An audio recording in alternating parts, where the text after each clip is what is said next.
Hello dear student, welcome. तो अभी जो आपका सम है फॉरेन एक्सचेंज कन्वर्टिबल है ना, कैसे सम सॉल्व करने का। तो ये आपको क्वेश्चन आएगा, फिर इधर एडजस्टमेंट रहेगा, फिर आपको ओपनिंग रेट क्लोजिंग रेट दिया रहेगा। तो क्या करना रहेगा, आज सबसे पहले आपको ना एक ट्रायल बैलेंस बनाना है, डॉलर को रुपीज़ में कन्वर्ट करना रहेगा, ठीक है। फिर तुम्हारा ट्रेडिंग अकाउंट रहेगा, ये तुम्हारा प्रॉफिट एंड लॉस अकाउंट रहेगा, ये तुम्हारा बैलेंस शीट रहेगा। और पूरा खेल तुम्हारा किस पे, opening rate, closing rate, average rate पे रहता है, राइट। पूरा खेल तुम्हारा इस पे रहेगा ना। अभी तुमको कैसे चीज़ सिखाऊँ, अभी एक चीज़ बता दो, ठीक है। अब सुनो, अभी ये वाले क्वेश्चन में ना आपको क्या दिया मालूम है क्या। इधर ओपनिंग रेट पहले देखो कितना दिया है। तो 1 अप्रैल को ओपनिंग रेट 40 दिया है, तो ओपनिंग रेट 40 ले लो, ठीक है। ओपनिंग रेट 40 दिया है। फिर 31 मार्च को क्या दिया अपने को, 31 मार्च का क्लोजिंग रेट दिया 42 दिया है। फिर आपको क्या दिया है, एवरेज रेट भी दिया है 41। तो अगर एवरेज रेट नहीं दिया रहेगा ना, तो दोनों को प्लस करके 2 से डिवाइड करेंगे तो एवरेज रेट आ जाएगा। अभी आपको क्या करना है मालूम है, ये सब रेट दिया ना तुम लोग को, तो क्वेश्चन से ना फिर आप क्वेश्चन उठाएंगे आओ, ये ट्रायल बैलेंस है ना, ये पूरे डेबिट अमाउंट को ना यहाँ कॉपी कर देंगे, पूरा सेम यहाँ डेबिट अमाउंट डालेंगे। और क्रेडिट में 3 नाम दिए, क्या दिया, सेल्स, हेड ऑफिस बोले तो कैपिटल अकाउंट, क्रेडिटर, उसका अमाउंट क्रेडिट में डालेंगे। मतलब पहला 3 कॉलम तुमको सेम लिखने का है। और जो ओपनिंग रेट रहता है ना, ओपनिंग रेट वो सिर्फ ओपनिंग स्टॉक के लिए आता है, और क्लोजिंग रेट बैलेंस शीट के लिए आएगा। बैलेंस शीट बोले तो एसेट्स और लाइबिलिटी के लिए आएगा। और एवरेज रेट किस लिए आएगा, प्रॉफिट एंड लॉस में। मतलब ओपनिंग रेट के लिए, ओपनिंग स्टॉक के लिए ओपनिंग रेट आएगा, पूरे बैलेंस शीट के लिए क्लोजिंग रेट आएगा, पूरे बैलेंस शीट के लिए क्या आएगा, क्लोजिंग रेट आएगा, और इसके लिए ओपनिंग रेट आएगा। और ये ट्रेडिंग प्रॉफिट एंड लॉस के लिए एवरेज रेट आएगा। किसके लिए आएगा, एवरेज रेट। तभी सम तुम्हारा शॉर्टकट में एकदम आसानी से मैं करा देता हूँ, आ जाओ। तो मैंने सब लिख के रखा था कि तुम्हारा टाइम बचे, तुम लोग को वीडियो भी ज़्यादा बड़ा नहीं लगा। अब सुनो अच्छे से। तो अभी सबसे पहले क्या करें, ये पूरे नाम उठा के हमने कॉपी कर दिया, कुछ याद नहीं का, पूरा कॉपी कर दिया, राइट। तो अपन ने क्या किया, फर्स्ट 3 कॉलम क्या किया, कॉपी कर दिया। डेबिट वाला डेबिट में डाला, क्रेडिट वाला क्रेडिट में डाला। अभी अपनों को रेट लेना, मल्टीप्लाई करना, ठीक है। तो एक एक नाम पड़ेगा। तो ये क्या है, प्लांट एंड मशीनरी। तो प्लांट एंड मशीनरी क्या होता है, एसेट्स होता है, राइट। तो एसेट बोलेगा तो तुम्हारे लिए कौन सा रेट आ जाएगा बच्चे लोग, क्लोजिंग रेट आ जाएगा, राइट। तो क्लोजिंग रेट कितना दिया आपने को, इधर क्लोजिंग रेट दिया है, इधर 40 दिया है, और सालों लोग ने इधर 38 लिखा है। आंसर में 38 लिखा है, एक मिनट, आंसर में 38 ले लिया है। बैलेंस शीट का क्लोजिंग रेट 38 लिख लेना है। एक बार अमाउंट चेक कर लेता हूँ, ठीक है। अमाउंट चेक कर लेता हूँ, फिर बाद में लफड़ा नहीं होना चाहिए। इंटू 38, तो ठीक है, थोड़ा करेक्शन कर लेता हूँ, आ जाओ। और ओपनिंग रेट कितना दिया है, 40 दिया, ठीक है। हाँ, तो ये करेक्शन है, ये 42 नहीं है, ये अपन 38 लेंगे, ठीक है। तो व्हाट इज़ क्लोजिंग रेट, अपने वाले सम में क्लोजिंग रेट अपना 38 है, ठीक है। प्रिंटिंग मिस्टेक है, चल ठीक है, 38, आ जाओ। तो प्लांट एंड मशीनरी क्या होता है, एसेट होता है। तो इसके लिए आपको क्या रेट लिखने का मालूम है, 38 लिखने का है। तो रेट के कॉलम में डाल देंगे। फर्नीचर भी एसेट होता है ना, तो इसके लिए क्या रेट आएगा, closing rate, that is 38। Opening stock के लिए क्या रहेगा, ओपनिंग रेट आएगा। इसको इससे मल्टीप्लाई करेगा, तुमको अमाउंट आते रहेगा, है ना। परचेज, तो परचेज किधर आता है, ट्रेडिंग और प्रॉफिट लॉस में आता है। इसके लिए आपको क्या लेने का, एवरेज रेट लेने का। तो एवरेज रेट तुम्हारा कितना, 41। एवरेज रेट कितना तुम्हारा, 41। तो परचेज में कितना आएगा, 41।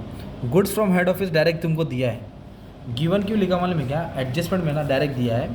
देखो, head office send goods to branch 40 lakh, इसके डायरेक्ट 40 लाख लिख दिया, और इधर क्या लिख देने का, गिवन लिख देने का। वेजेस ऑफिस का खर्चा होता है, मतलब फैक्ट्री का खर्चा, ट्रेडिंग अकाउंट, तो इसके लिए एवरेज रेट आएगा। कैरेज यूनिट भी क्या आएगा तुम्हारा, एवरेज रेट आ जाएगा, क्योंकि ये खर्चा ही है।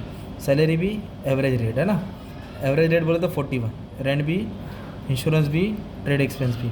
बट ये डेटर्स क्या होता है, एसेट होता है ना, डेटर एसेट होता है, तो एसेट के लिए क्लोजिंग रेट रहेगा, दैट इज 38।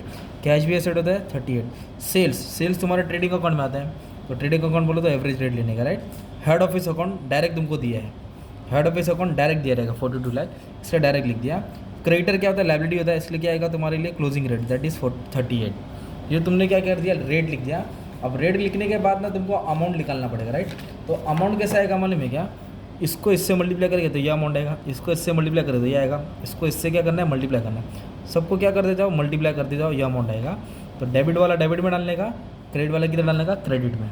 ये डेबिट वाला मल्टीप्लाई करके डेबिट में आएगा, क्रेडिट वाला मल्टीप्लाई करके क्रेडिट में आएगा। तो ये तूने पहले टेबल बना दिया, तो ये क्वेश्चन में था, ये पूरा क्वेश्चन में था।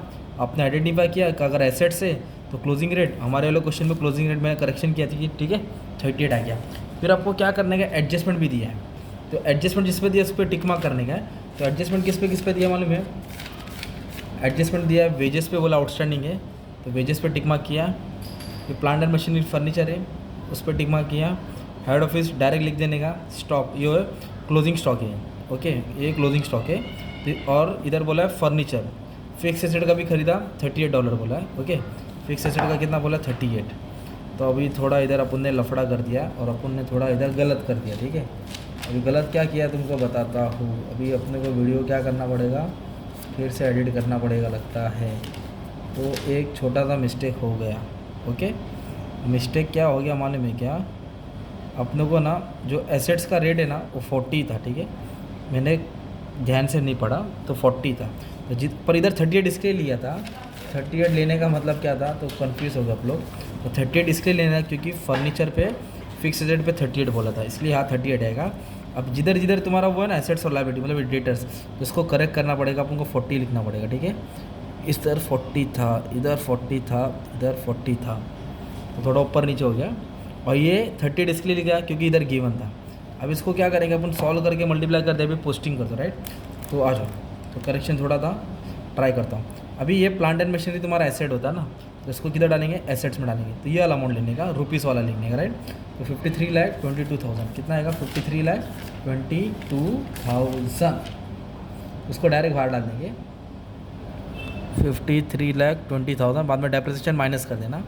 फर्नीचर भी एसेट होता है 7,60,000। इसके बाद बोला ओपनिंग स्टॉक, तो ओपनिंग स्टॉक कितना है, ओपनिंग स्टॉक 18 लाख है, तो ओपनिंग स्टॉक ट्रेडिंग अकाउंट में आएगा। परचेस भी किधर आएगा, ट्रेडिंग अकाउंट में आएगा 90,20,000।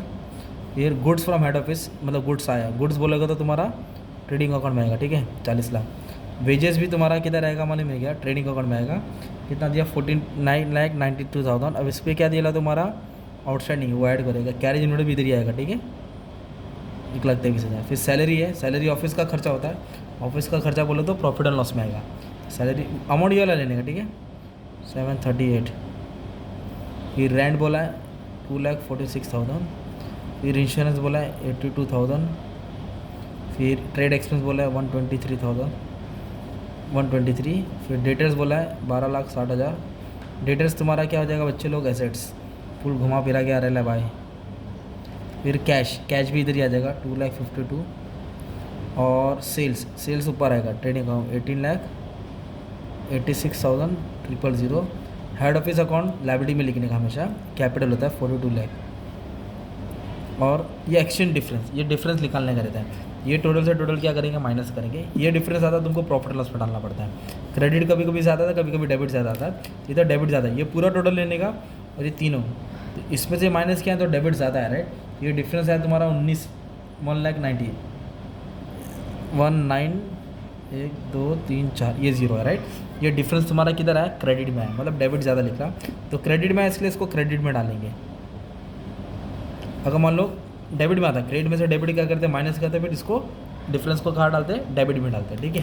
तो ये वाला तुमको कैलकुलेशन करके निकालना पड़ेगा एग्ज़ाम में, ठीक है। अब इसके बाद पूरा पोस्टिंग होने के बाद क्रेडिटर्स को लिख दिया, हेड ऑफिस हो गया, क्रेडिटर्स कितना 9,60,000, ये सब लिख जाए क्योंकि क्रेडिटर्स लायबिलिटी होता है, राइट। फिर तुमको एडजस्टमेंट सॉल्व करना है। तो एडजस्टमेंट क्या बोला है, वेजेस बोला है 2,000, तो ये आउटस्टैंडिंग है, आउटस्टैंडिंग बोले तो लायबिलिटी बोले तो क्लोजिंग बोले तो 40। तो 2,000 को किससे मल्टीप्लाई करेंगे, 40 से क्या कर देंगे, मल्टीप्लाई कर देंगे, तो तुम्हारा अमाउंट आ जाएगा 1,60,000, ठीक है ना। तो आउटस्टैंडिंग है ना अपना, कि कितना दिया इधर 2,000 दिए ले, हाँ, वेजेस आउटस्टैंडिंग कितना दिया 2,000 दिए ले, और क्लोजिंग रेट फिक्स एसेट का 38 है ना, और ये राइट, इसके लिए 40 ही आएगा। तो 40 से मल्टीप्लाई करेंगे जो भी अमाउंट आया,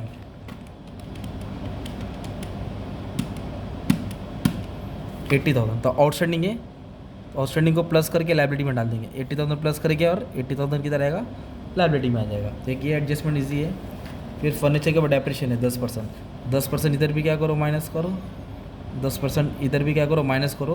तो माइनस करने के बाद दूसरा फैक्ट इधर आ जाएगा तुम्हारा, डेप्रिसिएशन माइनस करने का दूसरा फैक्ट इधर आ जाएगा। फिर ये तुम्हारा क्लोजिंग स्टॉक है, देखो ये तुम्हारा क्या है, क्लोजिंग स्टॉक है, कितना अमाउंट है 52,000, कितना है 52, और क्लोजिंग का रेट अपना 40, क्लोजिंग का रेट कितना 42 था ना, तो 42 लेने का था, कितना लेने का था 42, तो 84 आएगा। पूरा लफड़ा कर दिया रे मैंने यार, चल ठीक है, कोशिश करते अच्छे से। अब इधर क्या बोला अपने को मालूम है क्या, ओपनिंग स्टॉक 50,000 है, तो क्लोजिंग स्टॉक 50,000 है, और रेट क्या आएगा तुम्हारा क्लोजिंग आ जाएगा। तो 1,04,000 आ रहा है तुम्हारा, कितना आ रहा है 1,04,000। मोबाइल पे हिल गया यार।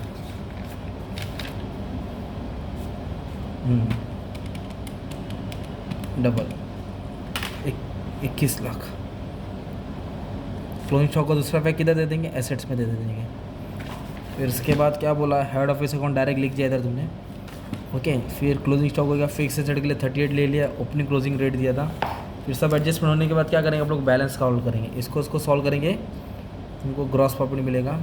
ग्रॉस प्रॉफिट के इधर ट्रांसफ़र किया, फिर तुमको जो 12 के जैसे करना है, नेट प्रॉफिट मिलेगा। और नेट प्रॉफिट क्या कर दो, इधर ऐड कर दो, फिर तुम्हारा बैलेंस शीट क्या होगा, टैली होएगा।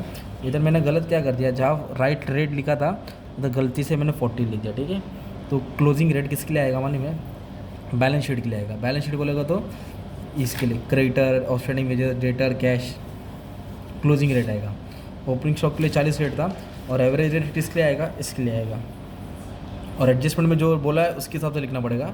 तो इसका रेट दिया था, ठीक है। तो थोड़ा मैंने पूरा झमेला कर दिया। तो आप इसको अच्छे से प्रैक्टिस कर लो, ये वाला फॉर्मेट बना लो अच्छे से, तो ताकि तुम्हारा डाउट क्लियर हो जाएगा, ठीक है।